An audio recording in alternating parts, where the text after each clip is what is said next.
नमस्कार welcome to my channel the table trades आपण माने जदि मोर रेसिपी देखुछन और रेसिपी जदि आपण मानको भल लागुछि ताल मो चैनल को निश्चित भाव में सब्सक्राइब करनियंतु आ लाइक बटन गोटे लाइक दे दियंतु फ्रेंड्स मान सहित शेयर करनियंतु कमेंट बॉक्स में कमेंट देबाको भूलिबेनी जहा बले कि मु जानि परिबि जे केमति आपण मानको मो रेसिपी लागुछि आ आज मु प्रस्तुत करछि मूली की सब्जी माने मूलार गोटे बहुत बढ़िया सब्जी जोटा कि जोथे कि पियाज नै कि रसुण नै नो ओनियन नो गार्लिक वाला सब्जी तो ये रेसिपीटा मत बहुत भल लगे आम प्राय शीत दिन आसला मैंने ये रेसिपी प्रस्तुत करता है से सहित शेयर कर बहुत सिंपल इजी वे केमती टेस्टी ये करेंगे आपको देखी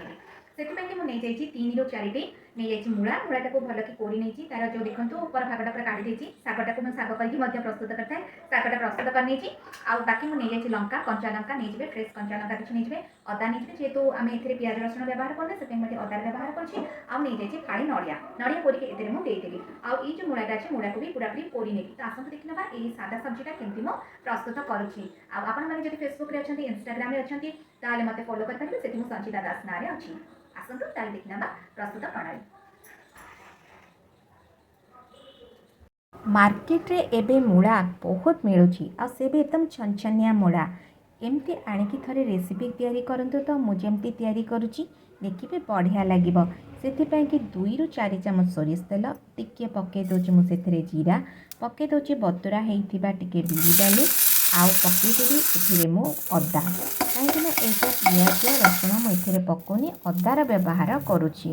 एमती पके कि 2-4टा डांगर आनिली भुसुंगा पत्र बास्ना बहुत बढ़िया होची एमती भाव में प्रस्तुत कर सारा पर कोरा होता मूला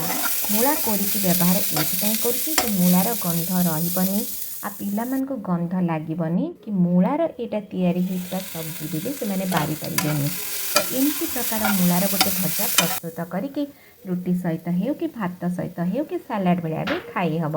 आ से मु पकईदेली अधा नड़ियार कोरा पियाज रसुणर व्यवहार मु करूनी अधा नड़ियार कोरा एथिरे मु व्यवहार करुच्ची आ टिके गोलमरीच गुंड पकई दूची कहीं मूलाटा टिके गैस कराए लोकंर से टिके गोलमरीच गुंड आ टिके गुड़ पकईदेले पेट्रे आ गैस करेबनी आ छनछनिया मूला खाई हम जोटा कि पेट पाई बहुत भल आ टिके स्पाइसी और सुंदर दिखा कंचा लंका एमती भाव में प्रस्तुत मु करदेली मूलार सब्जी एटा को रुटी सहित हो कि भात सहित हो कि ना सालाड भाया भी खाई हम